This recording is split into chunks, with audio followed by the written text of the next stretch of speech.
Just out of curiosity, I have to do this. How many people um, think they know what IoT or Internet of Things is? Just raise hand. Awesome. Not going to spend a lot of time on that. That's good stuff. By way of introduction, I've spent about the past 24 years in high availability, embedded, mission critical, mobile and wireless tech. Um, Not really a social guy, not really a core data center IT guy. Everything I did was in these deeply embedded real-time environments where nobody bought anything unless we used to say one of the three G's showed up: God, the government, or greed. In other words, the customers, the buyers weren't necessarily victims of gloss. They weren't looking for trending. They weren't looking to ride waves or hype cycles. They were looking to solve real problems. And so I have a decidedly embedded or operations technology perspective. So I just want to put that disclaimer up. Second one is my grandfathers were sweepers. I'm a Portuguese kid from a mill town just south of Boston. And so for me, I have another decidedly important bias for you, which is that I think people are cool. I think they're more than just bags of water. And I think, honestly, to work is to human. And so while I'm not a solutionist, I'm also not a Luddite. And I think you should know that. I've made my living and intend to continue to make my living in tech, specifically in the instrumentation of the physical world. But I have a lot of questions about the way we've done things to date, including some things I've done. I have a lot of questions about the validity of the traditional IT model. I have a lot of questions about the validity of the quote unquote dominant social mobile model. And I have other questions. And so I guess what I'm going to do after telling you who I am and where I'm coming from, kind of giving you the keys to my bias and my perspective, is share with you some of the questions that our teams have been asking, and then share with you some of the findings of trying to experiment in the real world, taking these questions, testing some answers, and seeing what we come up with. I want to be really clear with you. I understand that I'm in Chicago. I understand that I'm at IIT. And I also understand that I'm probably in the bottom quartile on any dimension of intellect, and I'm good with that. Just with the laugh. Thank you. Including humor and comedy. So we've got what, Steve? About 45 minutes or okay. So stop me anytime. Look, World Technology Network, who knows who that is? Wow, that's cool. World Technology Network is a group of quote unquote advanced or leading thinkers on technology and society who maybe, I guess, feel the way I do, and maybe they come up with it before I did, but not necessarily. But here's their question: do we really know what we're doing? And we should be asking lots of questions about what we're doing so that we can minimize the unintended consequences of the deployment of technology and the advancement of connectivity and digitization, et cetera, et al. But here's the point. This is not new. This is a new representation, but it's one of those things that's quickly and easily either dismissed by tech solutionists or it's embraced, with all kinds of fear and froth around maybe the end of people. I put this up here because this isn't new. And you know it's not new, but we're here again. And it gives us another opportunity to test not just what we think today, but what we thought yesterday. This is an awesome opportunity as we go about the beginning of instrumenting the physical world, Internet of Things. We are only at the very beginning of that, and I say that not to hype you up and to sell you anything, except the idea that the rules are being defined today. And they're not being defined only by a handful of companies in one place in the United States. The physical world is chaotic, it's fragmented. It is in many ways a reflection of the work that we do in embedded and operational technology markets. These aren't rows and columns. The real world's not neat. We continue to have persistent fragmentation that requires operating expenses and requires professional services, which require people. We continue to have to put boots in trucks to drive out to a wellhead for a gas well or a water well or an oil well. And so I start here by just asking you to test whatever assumptions you're living with today. And just consider maybe that some of your constructs are maybe poisoned or biased by a set of false choices, such as you're either a tech solutionist and you want to disrupt every human being and take them all out of the loop, or you're a Luddite. I think it's more nuanced than that, and I want to start asking some of those questions and hope that you'll come with me on these sets of questions. Now, you probably recognize these folks. I'm not going to get into philosophy, but I'm just going to highlight one point for each of these people.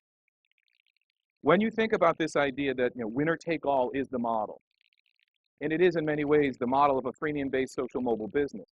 Remove friction so you can scale rapidly, create a platform, you become the de facto or percolator to best practice standard, you win, everyone else loses.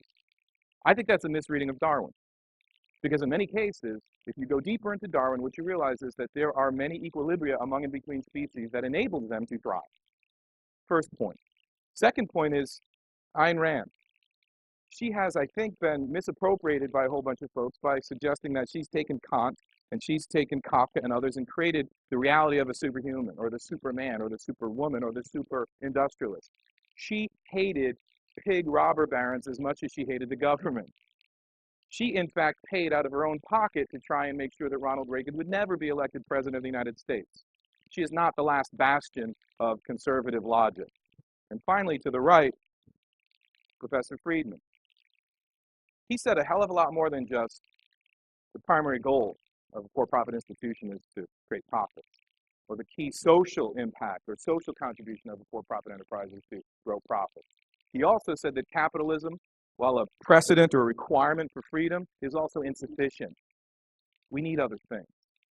Now, I bring this up because too often it's too easy for too many people to listen to some of the best and brightest minds in tech today. And what they're doing is, I think they're misreading these people and justifying, I think, some pretty poor decisions by hearkening back to some of these folks. I don't have the answer. I'm just asking questions.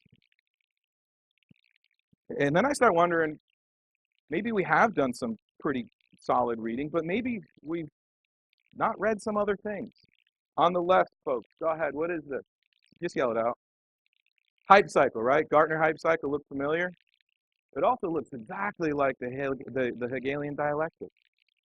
But here's the difference, right? So we've seen all this in Gartner hype cycles. What Hegel would say is this is the thesis and this is the antithesis and here's the synthesis. But what concepts, what words, what requirements to achieve some kind of harmony or some stability or some sustainability or some bright, progressive, better future, those words are missing from a lot of the hype cycle resultant business models that promise us, for example, even in IoT, which is right up here. I promise you, if we don't start talking about sustainability and compromise and being pragmatic about how we instrument the physical world, we will not get to some synthesis where the hockey stick goes up to the right. And then over here, again, it's just a question, but have all of our disruptors, myself included, reminded ourselves that whether it's Schwartz and Royal Dutch Shell or Senghi and his crew, that when we talk about scenarios, there are essentially three. It's like throwing a football. I can say this here. You don't hate the Patriots, do you? A little bit. Come on. For the folks in Pittsburgh here, look, you throw a football, three things happen. Two are bad, one's horrible. You complete the pass, that's good. It falls incomplete, not so good. It gets intercepted, that's really bad. Well, in scenarios, there are three. The positive continuum, things just continue. We continue to disrupt. We continue to connect. We continue to digitize. And we continue to make progress. Look, it's just an observation, and yeah, I'm picking on the Valley, but if that's the center of innovation and disruption on the planet Earth, why the hell did they run out of water? Now, I'm picking on them, but it's real. I'm picking on them, but it's real. There's negative continuum, but there's also disruption. I think all of you who may be interested in the instrumentation of the physical world have the opportunity to disrupt the disruptors. Let me be clear. Social and mobile disruptors disrupted the original hierarchy in IT, protected IT.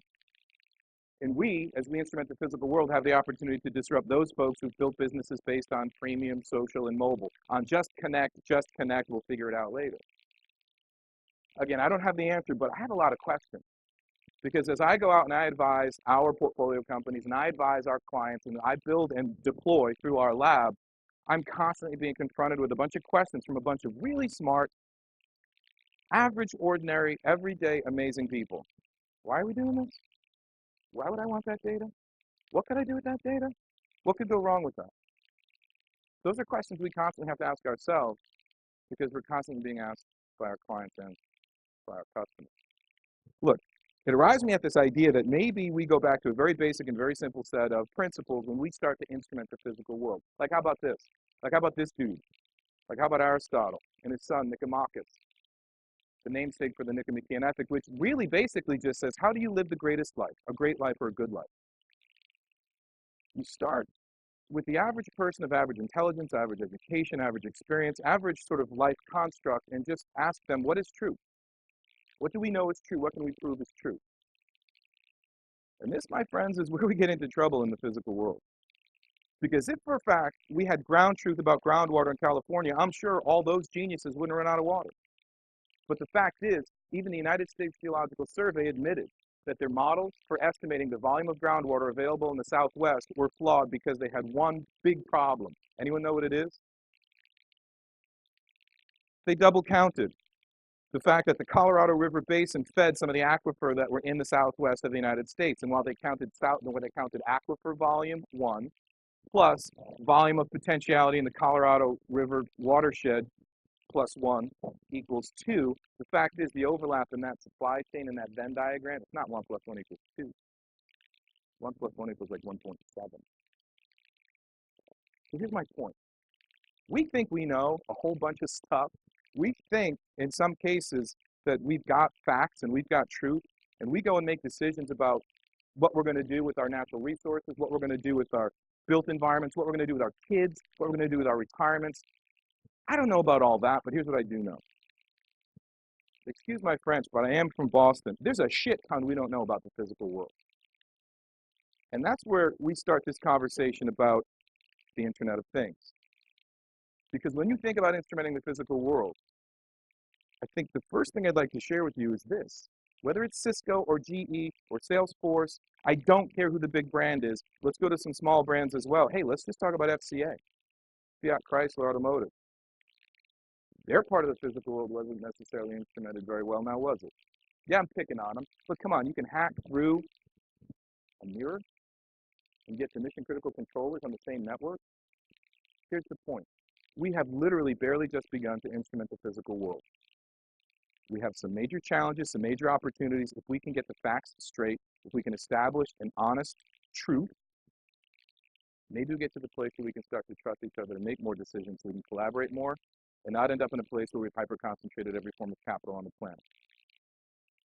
We're just starting this, folks. We are literally just starting. And anybody, I don't care how brilliant, how well capitalized, how proven in any domain, tells you that they are going to win or they are winning or it's all but been decided, they're full of it. They're full of the S word, garbage. Everything's up for grabs. So I'm going to tell you this story about groundwater. Because for me, this is the simplest story I tell and everyone gets it. It's real simple. Forget the fact that we have a groundwater crisis in the Southwest of the United States. On the left, that target is the 4 corners, and those colors are essentially the likelihood that there will be a severe drought, multi-year drought, that will have a significant and material impact on the economy, on the environment, and on population health. And guess what? It's only worse since I told that a year ago. So let's just say this. There's like a 30 to 40% chance that there will be a severe multi-year drought in the Southwest. That sucks. And then you come over here and use the same target and look for blue dots in that area of drought risk, because those blue dots are groundwater well sensors that are connected to a real-time network where you can see how much water is in a specific well that's connected to an aquifer that's in this area of drought. No, you don't need to put your glasses on. There are no blue dots, really. In other words, where we have some of the biggest problems with groundwater, we have no ground truth. We have no sensors in the ground. We really don't know. We just don't know. We have 13.1 million water wells registered in the United States of America alone. That's registered. Who knows how many are unregistered? It's like 15 million in North America. And only 20,000 of them have a sensor on them. Yes, sir. Yeah, so most of these are United States Geological Survey sensors. They've got about 20,000 of them that they paid for, and about 3,000 of them are on a real-time live network at any given point in time. But just let me slow down. 15 million groundwater wells in North America, and only about 20,000 of them have a sensor on it. That's bananas. And we're just pumping and spraying and creating water rights markets and creating water policy. We're doing all kinds of stuff with confidence and energy and vigor, and in some cases arrogance, because I'm telling you right now, these sensors are owned by USGS, and even they admit that their model was flawed because they didn't take into account the fact that a river watershed might be feeding some of the aquifers. Now, I know I'm harshing on people, but there's a crew that does not look like your average, ordinary, everyday entrepreneur. They're seasoned, experienced operators. Marion Singer and Nick Hayes have worked together for 20 years or more in the groundwater industry, primarily serving as consultants and advisors to pump and other mechanical equipment OEMs. And they came to realize this is really cool. We're seeing more pump OEMs start to light up their pumps so they can monitor the pumps remotely and in real time. And then we're putting in some meters as well, so we can see pumping activity and we can see how much extraction through the meters. And then, I love them, they're amazing. They're in the Midwest, by the way, where you really don't have a water problem where they are. And sometimes they have too much water, but not really. They're like, but nobody really knows how much water is in the ground before they run the pump. Relying on water meters is like making all of your bets in the market going forward based on the 80-year history of how the market's performed. They developed this device. It lists for like 500 bucks. It's pretty much do it yourself. And what it does, after sharing some of that intelligence, this was a map, 12 vineyards, contiguous, 80 acres. They were able to model that aquifer. And you put some number of straws into a bowl and you can start to model the activity. All they did was take what was supposedly the highest pedigree groundwater intelligence model in the world at Berkeley, which best provenance was at 1,000 square miles. Who here owns or controls 1,000 square miles of land? Do you? No. So we take this ground truth, we pump it up inside the Cal Berkeley model. They maintain pedigree, but they rip the operational relevance down from 1,000 square miles to 100 square meters. 800x increase in resolution. Anyone here own or control 100 square meters of land? Come on, seriously, do you own or control 100 square meters? You all do. So now it's relevant. So now as you own your home, you can have an understanding of how much water is in your well before you pump. Why would you care? Because those of you who have properties that are fed by groundwater wells spend about $3 billion a year replacing pumps or re-drilling wells or replacing infrastructure in your home because you pulled or pushed water that was too full of iron or too full of silt. So it's only a $3 billion market we're talking about attacking. But what happens when we both live on the same street in a water-stressed environment and, I don't know, my buddy Justin doesn't have one of these and I do? Is my home worth more than his because I have a pedigree of provenance on the fact that I've got water feeding this house and he doesn't? Maybe. What happens when all of a sudden nobody transacts in the real estate market unless they've got this? Anyone hear of Carfax? What happens when all of a sudden we do get to a place in time where we have to start making decisions about who gets access? Does anyone know how water rights access is determined today? If you say you do, that's good and true, but it's probably only for the place where you live, where the region or the state where you live, because it varies by state. Sometimes it's who got here first. Sometimes it's who's closest to the source. Sometimes it's who's upstream. Look, this is my point. If we can be really freaking smart about what we instrument, how we instrument, why we're instrumenting it, for whom, with what technologies, processes, tools, and methods, if we think about this long and hard and make our hair hurt up front, like, wait a minute, I talked about the homeowner. I started talking about insurance markets. I started talking about mortgage markets. Here's the point, man. When you take a groundwater well and instrument it, you start to create ground truth on groundwater that could be and will be valuable to a ton of people. And it's not just a market of one-to-one where WellIntel is selling that to the homeowner or to the small farm, but it's where WellIntel has the opportunity to create the groundwater ground truth intelligence cloud and start serving up subscriptions to anybody who would care. Now this is a little different, right? Because we're not talking about petabytes of data. This thing probably only pings the well 2 to 12 times a day. It's doing a lot of pre-processing up here. That's using a 915, a LoRa-based, LoRa LPWAN-based radio. There is no sex and violence in this technology. But there's a ton in the algorithms that they're using to separate the noise from the signal with that sonar sensor, which gives them the ability to build a high-resolution three-dimensional model of every single well on the planet because they're not all the same. So maybe now you're starting to get excited because guess what? They didn't really need to create anything new here except for their models, their algorithms. They harvested a ton of technology that was standards-based, merchant available, stable from multiple sources. And guess what? There's no big VC in their cap table, and they are a couple hours from you folks, many hours from us in Boston, and a world away from the folks in the Valley.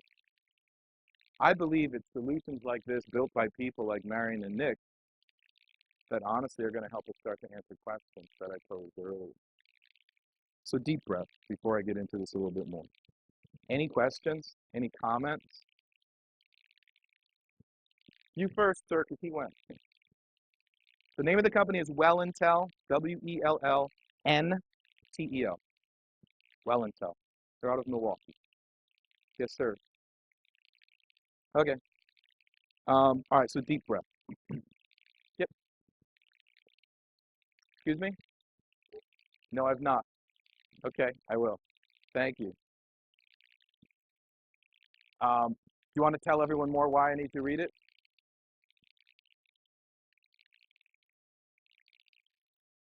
Okay.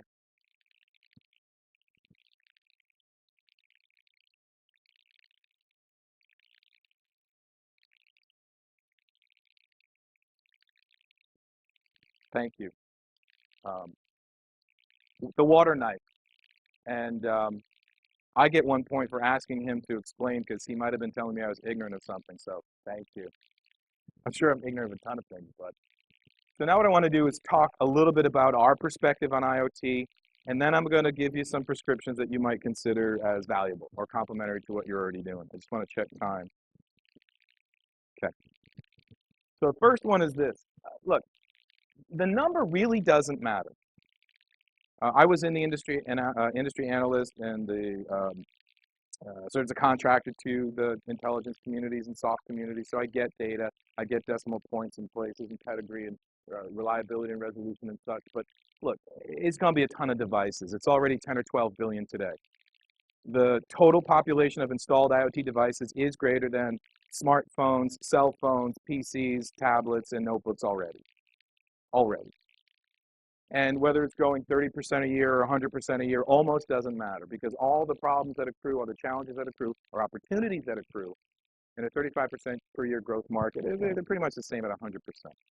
But what is interesting is this idea that investment in cyber-physical security for IoT solutions is growing at least 50% faster than the total population of devices. We'll talk a little bit more about security, and there are other people here who are experts and such, but what I'll relate to you is this. We work with a company, and we have an interest in a company called Cypress Electronics, LLC, that has spent the past few years working to declassify and commercialize some of their approaches to cyber-physical security. And they just announced yesterday that in Singapore, they essentially created an end-to-end demonstration where a device, a gateway, and a cloud instance could be enabled by their latest technology, which is intrinsic identity based, no applied or assigned identities, and use trusted cryptography methodologies in a unique way to essentially secure an end-to-end solution. Device, gateway, cloud.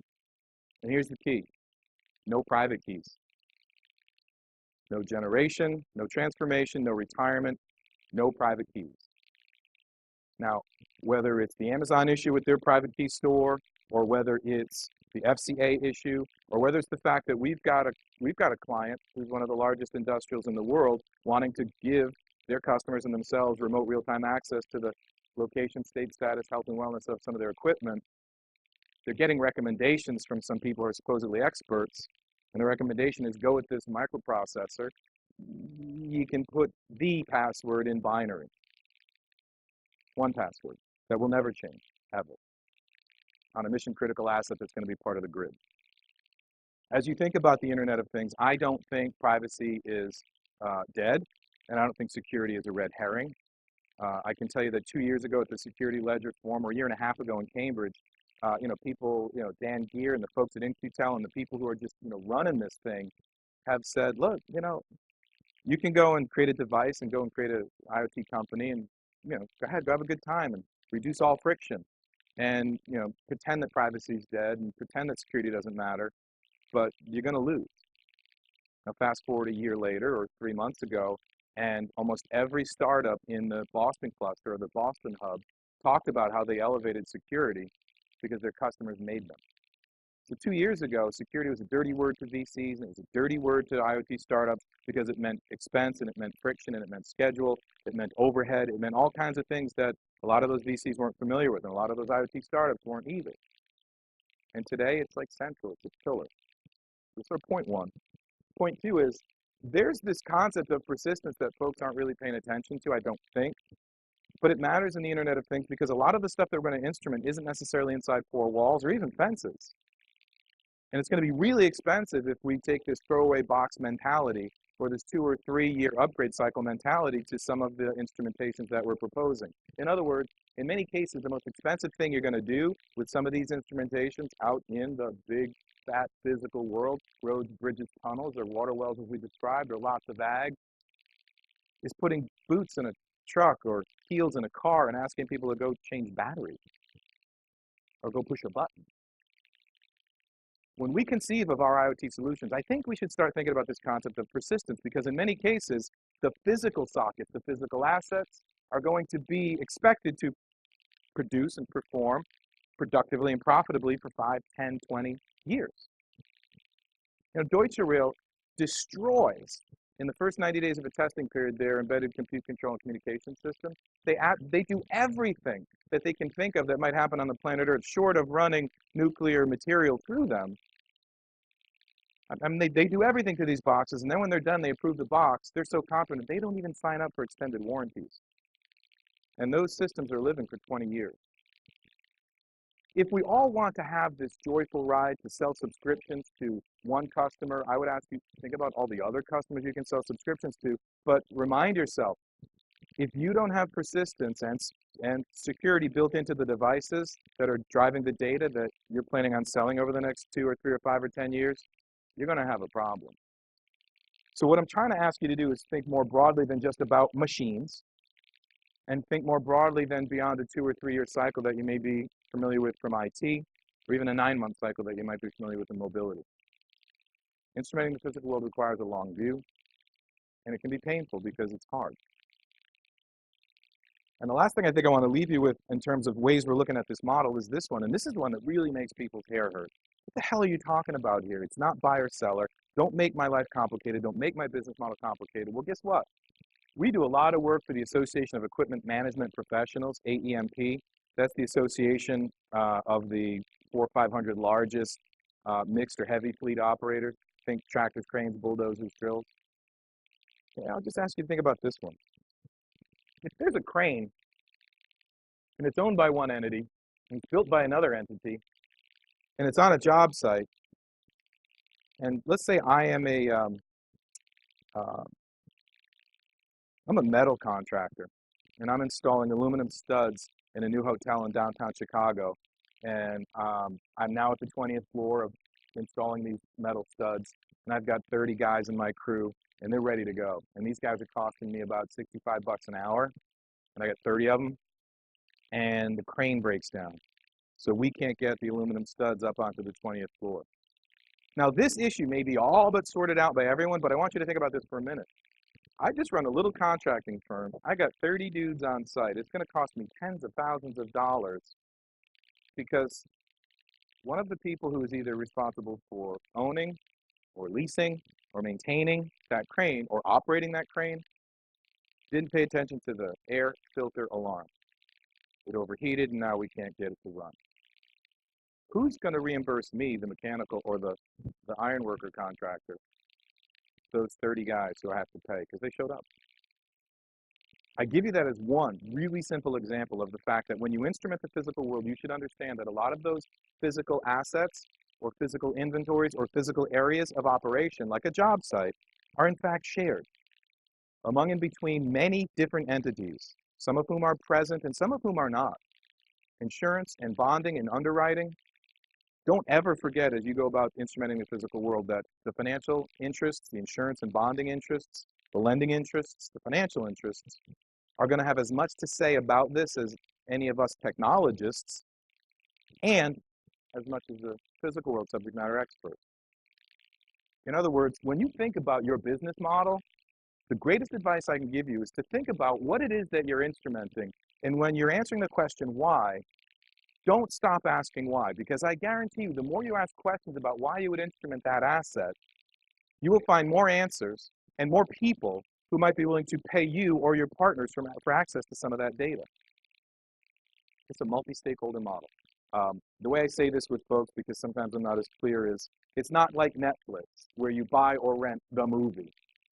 It's like every one of you has unique and specific scenes that you like in the Superman movie. And maybe somebody only wants the scenes where Superman's flying. And somebody in this row of tables only wants scenes of Superman flying, but with Lois Lane. And over here, they want the scenes of Superman flying with Lois Lane at night. And over here, they want scenes where it's Superman and Lois Lane flying, but only at night, and they kiss. And you guys want to edit it. And somebody else wants to be able to sell it. The digital rights management in the Internet of Things is so much more complicated than what we know today, because in almost every case, there is an explicit community of stakeholders who have explicit and implicit risk and opportunity associated with knowing the location, state, status, health, wellness, productivity, profitability, availability of that asset, inventory, or area of operation. We'd be clear about this. In other words, if you think you can instrument the physical world and your company is going to own or control all the data that comes from your instrumentations, you will lose, with rare exception. With rare exception, you will lose. We're living it in real time. Enterprises are saying no to industrial equipment builders, OEMs, who are saying no to these IoT stack providers or the IT community, because the IT community thinks that they can take their social and mobile models of hyper-concentrating digital capital, saying, I got it, if you need it, I got it. And then the equipment OEMs are saying, no, man, there's IP associated with how my high-speed rotary equipment runs. That's my data. And then you've got the enterprise that's actually deploying the high-speed rotary equipment saying, wait a minute, dude, there's intellectual property in that data for me too. Don't go into that good night and think that you're going to take the models, the hyper-concentrated digital capital models of social and mobile, and apply them to IoT. Because here's the deal.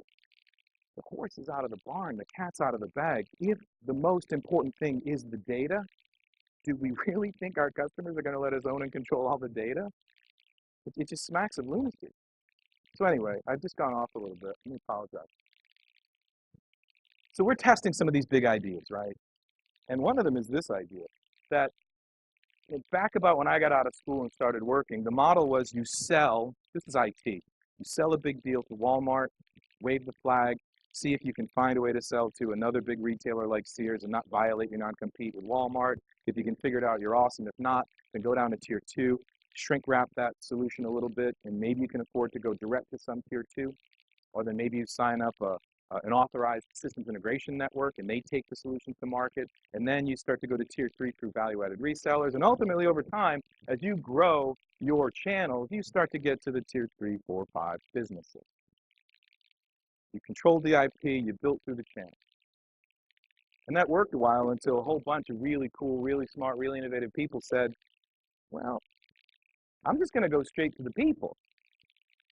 And all of a sudden, we had these amazing experiences on our phone. And then we went into our offices and we had green screen. And we waited forever for pages to load. And all of a sudden, look, let's be honest, it sucked to be at work when we had these horrible experiences with corporate IT and we had these amazing experiences on our phones. And guess what happened? It was the consumerization of IT. IT rules were being influenced by employees' experiences when they were off the job site. And this was a totally different model, right? I'm not going to sell directly to Walmart or Sears. I'm going to go and get some stuff out into the general public through one platform or network or architecture or another, and people are going to have these awesome experiences. The next thing you know, these the enterprise are going to stand up and take notice that the same people that you employ are also your customers, and you can learn about how you can deploy for your enterprise by looking at the joyful experiences your customers are having. And that's worked really well in social and mobile, with a couple of exceptions, right? Including the fact that even today, in the Apple, and I'll just ask the question. In the Apple and the Android ecosystem for mobility, do you have any sense for what share of revenue third-party application developers capture? Apple ecosystem, what percentage of the total revenue does the developer community capture in any given year? How much? No, how much do the application developers, so if the Apple ecosystem is about $163 billion a year, what percentage of that is the third-party application developers? What do they get for revenue? How much? Just under 13%. Yeah, just under 13%. And some people are surprised, but here's the deal. To me, that doesn't sound like it's an awesome model for economic development. If one entity has 87% of the revenue, and they tout that there are 1 million application developers, I'm looking at this and I'm just thinking, they have not only hyper-concentrated among their competitors, but they've hyper-concentrated up and down that value stack. Now, I'm not harshing on Apple because the Android ecosystem looks similar. I'm just suggesting that there may be some flaws or weaknesses in this approach. So as we've gone about over the past 5 years trying to figure out business models for IoT, here's what we've learned, that neither of these are appropriate.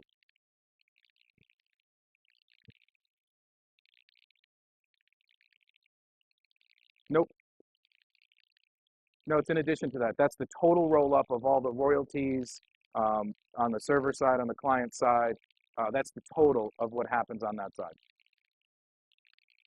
Yep. Not counting the SAP license behind it, no. Counting mostly the mobile application developers in that ecosystem and all of their sources of revenue by being independent mobile application developers. Does that answer your question? So it's not enterprise licenses server side from folks like SAP. But even that isn't very big.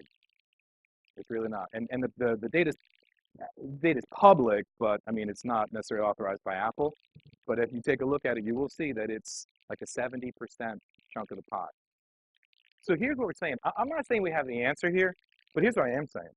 That we have found there is less friction and there is, we think, perhaps more opportunity to scale faster in the small and mid-sized enterprise or small and mid-sized business for a lot of reasons, not the least of which is that I believe, my experience tells me, and in some ways I'd say I know, that the strongest parts of the economy here in the United States are these SMEs or SMBs who were part of the unbudgeted, informal skunk works in the middle of the recession here, where maybe it was a $300 million company that was building, say, mechanical seals, and they had 300 orders a year, or roughly $1 million per order per year in 2007.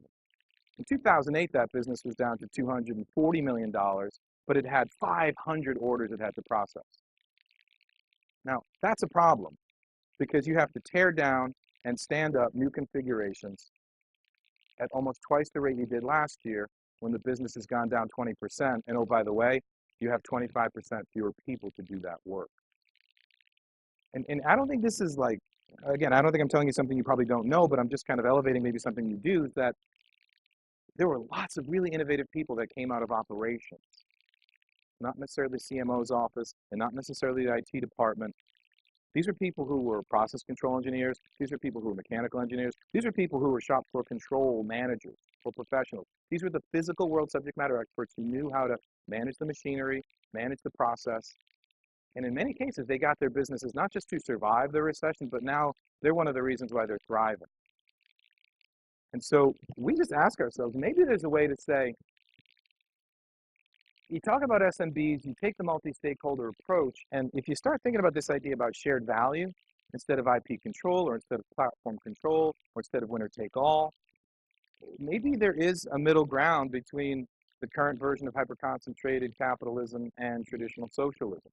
Maybe we don't have to pick one of those two.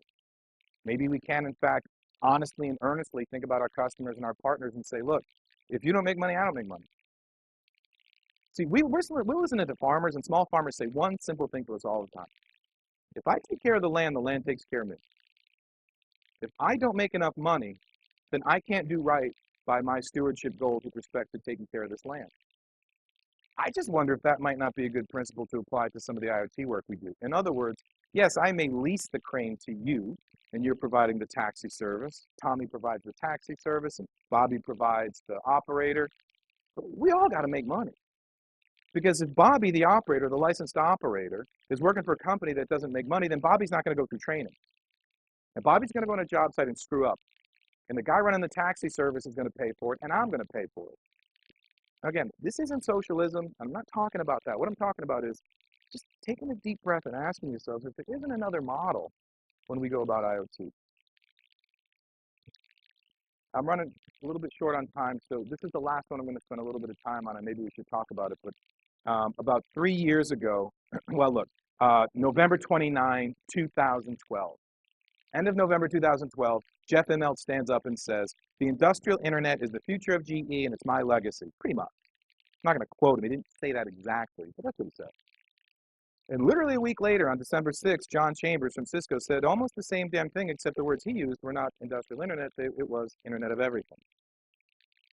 So as we think about the latest hype cycle in IoT, it was started by one of the largest industrial organizations in the world and the tried and true champion of the last wave of information technology, and in some ways, potentially the next wave. But here's the point. We talk about old tech, we talk about new tech. Did anyone really think that General Electric was going to be the one to start the next great wave of hype in the Gartner hype cycle? That was a $350 billion financial institution with $110 billion in physical asset businesses. They weren't really a digital player. Well, here's what ended up happening. A bunch of folks ended up in a room talking about what this meant. And I give the folks at Cisco an enormous amount of credit for doing this. They brought like 50, 60, 70 of their customers together. They brought a whole bunch of their key executives, and I snuck in. And this is what came out of 2 or 3 days of people tearing at each other to figure out what it meant to do this industrial internet or Internet of Everything. And I'm just going to leave you with a couple of things here. The first one was almost everyone, to an individual, obsessed about these commercial standards of conduct. What are we going to do? What are we going to be? What are we going to be creating? And this was hard for some people because this was in San Jose, this was at Cisco, and we weren't talking about technology. We're talking about business models and business rules. We're talking not about standards of construct, technical standards. We're talking about standards of conduct, how we behave, what we create, and how it will reflect what our priorities are. Man, if that doesn't sound spotted owl, tongue-kissing, pinko, tree-hugging liberal, I don't know what does. But wait a minute, this is a room full of Fortune 500 CEOs, tier 1 killers in the capitalist society.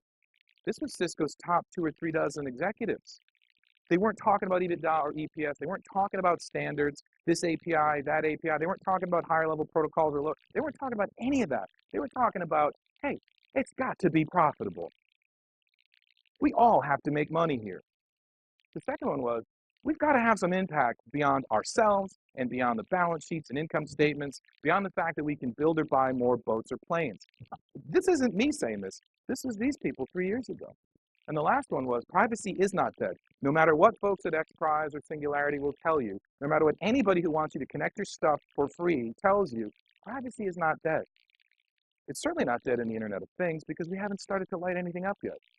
There's no rule. But they spent most of their time talking about this stuff, and then we got to this. And it was, look, we don't know what the standard is going to be. There's not going to be a singular standard. Anyone who thinks there's going to be a singular standard architecture for the Internet of Things doesn't understand what the Internet of Things is. We still have how many instantiations of industrial Ethernet on the factory floor? 7, 9, 10? There's no one instance of industrial Ethernet on the factory floor. There are multiple. So what they ended up saying here was, look, it has to be contextual. And context isn't just time series data. That's a good start. And it's not just location-based services. That's a nice add. But almost anything could be a primary context driver. So let's make sure that we're understanding that when we talk, by the way, this is just code for metadata. Second thing is that it's got to be as distributed as we can make it, as it makes sense. In other words, we're not going to make the mistake that the M2M industry made. Connect it, cellular, back to a cloud, we'll sort it out there, and then we'll send the data back. Whatever the connection methodology is irrelevant. But the idea is, not every device is going to call home, should call home. That's crazy. So they started talking about what distributed means.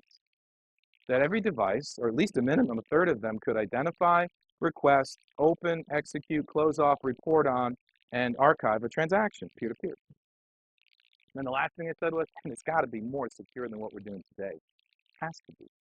And it can't just be secure one way. It's got to be secure two-way, or else having this distribution context sensitive is irrelevant. Let me let you in on a secret. One of the big barriers to why IoT isn't growing faster and why M2M didn't is because the vast majority of enterprises that would benefit from the deployment of M2M IoT hadn't defined workflow in carbon or digital forms to figure out what to do when they got the new alert or the alarm. Let me say that again. A lot of folks running industrial equipment, a lot of folks running, say they're running generators that are driving water pumps, even in South Carolina today.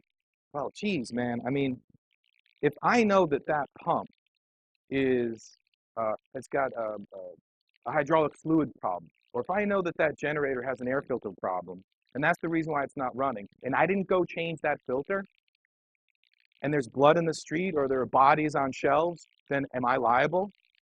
Go look at the literature, you are. The point is, there's a whole bunch of this kind of stuff that needs to get done in order for enterprises to deploy this kind of stuff.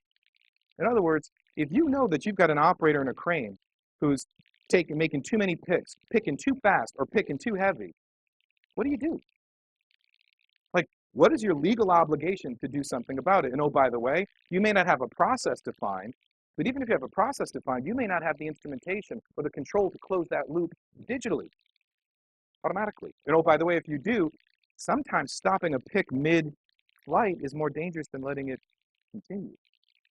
So for me, through all this change and all this tumult, these things have been an awesome place for me to go and remind myself what I learned from some really, really bright, experienced people about when we think about instrumenting the physical world, we have to look at the commercial side, we have to look at the technical side, we have to go and take risks and percolate best practices. Yes, Blue Book voted on top-down standards matter, IIC matters, all join, all seen, one M2M, they all matter, yes they do, but they're also woefully insufficient. So, so just three things. Just, again, ask yourself why you're doing this. Just, people ask me all the time, okay, so where do I begin? This sounds cheesy, I know it does, but forgive me. What part of the physical world are you in love with? Like, what do you really have a passion for? Because you're going to have to know more about that subject or that topic and the people who created it or are managing it today than you ever hoped to know. Let me tell you something. I know more about groundwater well drilling, service providing, than I ever want to know. I don't want to know, but I have to in order to help make or drive that change. So the first thing I tell you is, look, and this may sound like what your parents told you when you were little, pick something you love, and then you'll be happy. No, I'm not saying that. I'm saying pick something you love because it's going to ask more of you than anything else you've ever done professionally. And if you're not prepared to give everything you have without reservation or equivocation, without bitterness or anger, without any delay, then you have a real chance of winning. The second thing is, look, all these companies, all these entities are getting a ton of credit. But in each one of these, I try and show value chains that exist or that could exist. We all know Gates. They were one of the seed funders of this company called Aware. Does anyone know this crew? Well, they've essentially got an analytics layer that delivers a precision or prescription agriculture, really an agricultural climatology model through a 2G network on a feature phone.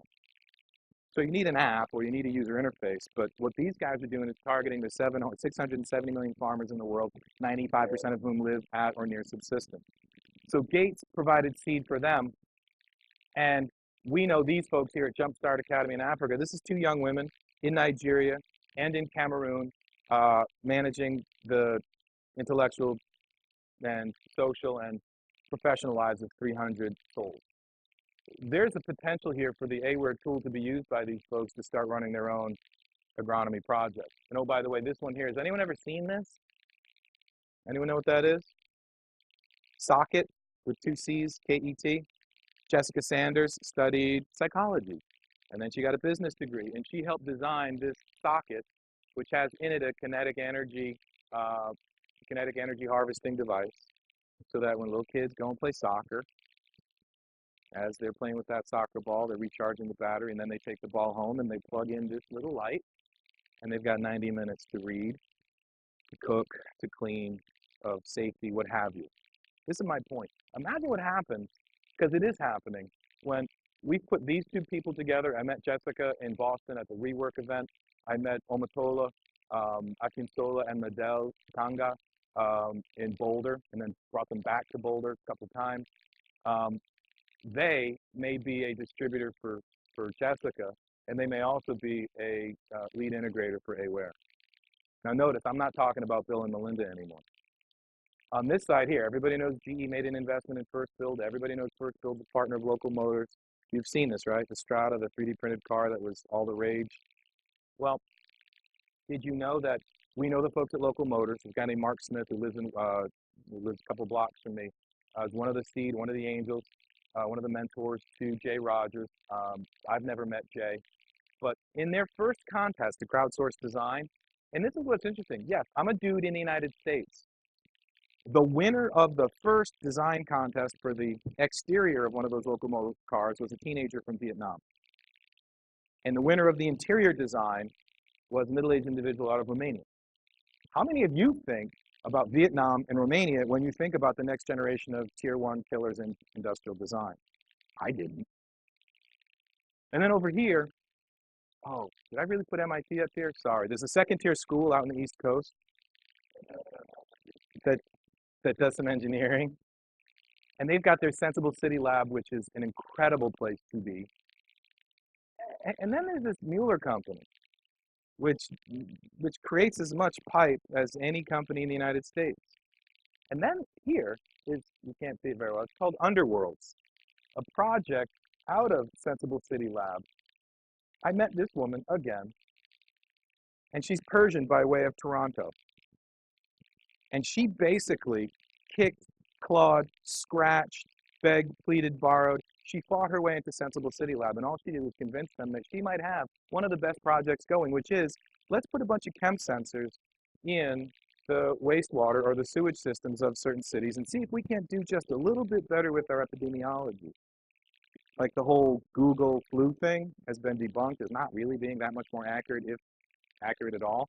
All she's saying is, look, let's drop some sensors in some locations, and who knows what we're going to find. Well, what does she find? It's kind of all kinds of things. Now, look, I know there's a thesis here, right? Yeah, and I'm that guy.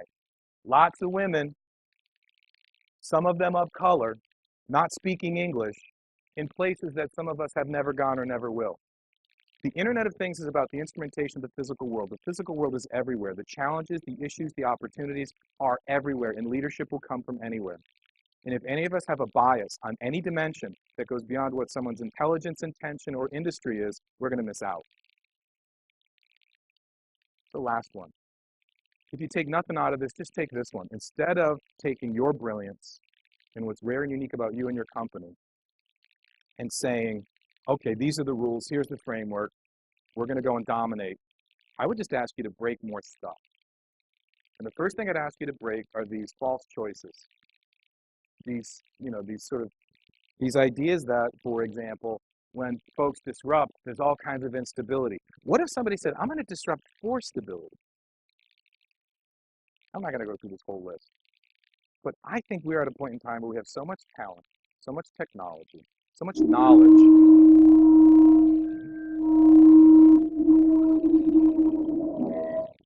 Hope that's not me. That's my call to get off the stage, man. Yes, this has a guitar.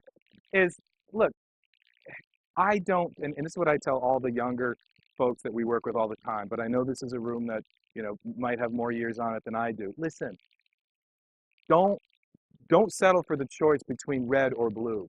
Don't settle for the choice between the existing or dominant form of capitalism or socialism. Don't settle for these ideas where people say it's either going to be high quality or cheap, but it can't be high quality and affordable. Look, I'm not trying to be that guy who's pie in the sky. We are testing all this stuff right now. And I'm telling you what we're finding. There are more people who think this way than I ever imagined. And there are more people who are prepared to invest this way than I ever hoped. And I really thank you for the hour. I know I got a little bit preachy on a couple of occasions, but I do have a ton of affection for Chicago. I want to have the bridge between Boston and Chicago be one of many.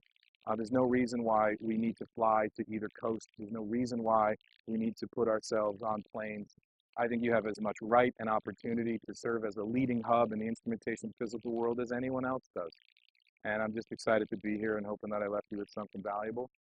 Um, Look, we run a consultancy, but the biggest thing we're doing is this lab.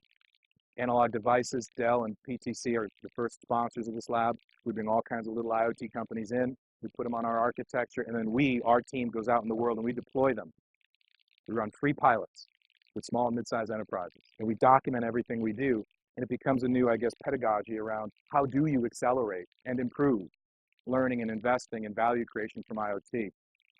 We are putting our money and our time where our mouths are. Look, we invite you to give me a call or send me an email. We'd love to have more folks from Chicago come in and hang out. So with that, I'll take any questions or any comments, any more advice and counsel on what I should read. Anyone? Yes, sir.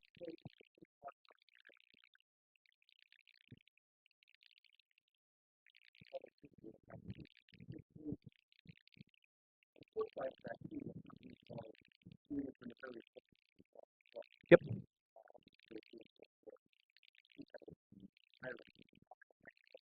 Mhm. Yep. Yep.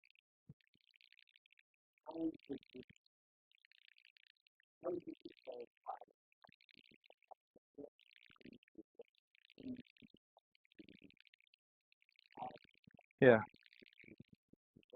Yeah. So look, one of the things that so we participate in a number of these security events. So the first thing that I would say is that um, we have to elevate cyber physical security as one of the top one, two, three things we do when we're about designing devices or systems or clouds, number one.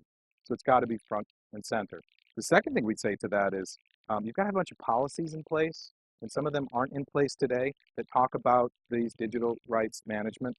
And the third, and sometimes that can be really hairy. And the third thing we say is, and this is the hardest part, is I don't know that we'll ever get to a point in time where we'll have, well, maybe before I'm dead, maybe not, after I'm dead, hopefully, that we can attest to the existence of every circuit, every transistor, on every board or every chip that we stuff inside of one of these devices to make sure that there isn't a microphone there, or that if there is a microphone there, the microphone is disclosed.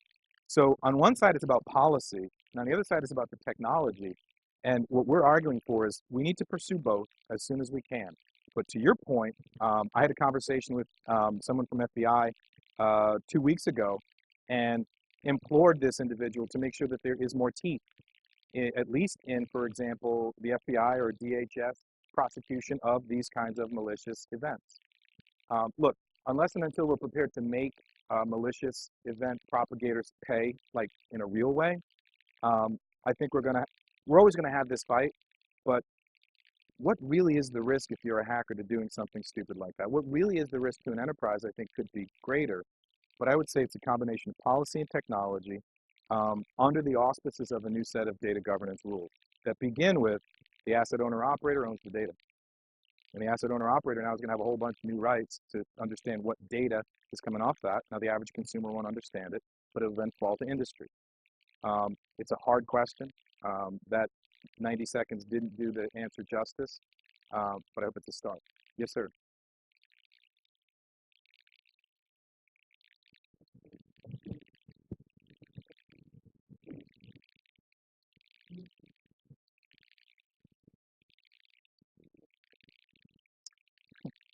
Uh, my preference is, so for me, regulation is either government legislation or it's industry, quote, best practices.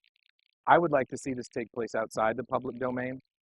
I'd like to see industries or markets or collections of asset builders, asset deployers, asset operators decide for themselves and their ecosystems what is best for them, including their customers, and come up with their percolated best practices, and then offer up elements of that to the possibility that they might actually self-regulate. Maybe they go to an association. Maybe there's an independent third party. Maybe it's UL. Maybe it's IEEE. Maybe it's IETF. Maybe it's UCC. I don't know. But based on my experience, I don't think this is something that we want DC involved in very early or very often. Yes, sir.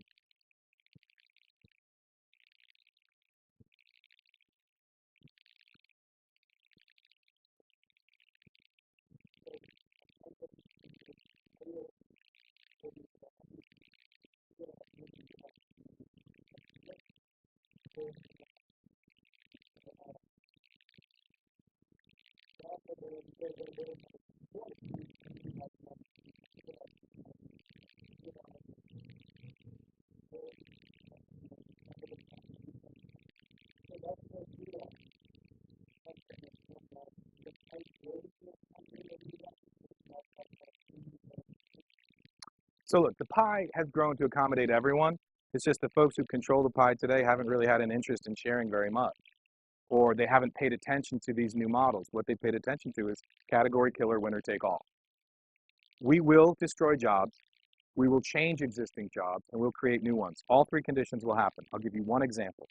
Folks think that we're going to automate every farm in the United States. I only know about the United States really. I know about other markets, but US. 2.2 million farms, 80,000 of them are 10,000 acres or larger, but 2.12 million farms are little, more or less. If we deploy the Internet of Things intentionally for those small farms, we can create jobs in small ag. And it's not a pipe dream because we're doing it today. So I think there are memes, there are stories about there, robots harvesting lettuce and robots managing herds of cattle. All that's true. All that's possible. Doesn't mean it's inevitable. Doesn't mean it's going to be the dominant model, and certainly doesn't mean that that's the future of food security. So what we like to do is, in that sense, say, what is food security? It's number of calories, nutritional quotient of the calories, safety of the calories, affordability, and accessibility. And in many cases, to achieve food security, you need to go away from the major cash commodity crops and need to go away from clear cutting. We need to go away from hoofed protein. So we'll create some, change others, and we'll create another class. I think I'm getting the hook. Okay. Thank you so much. You guys are great. Steve, thanks for having me.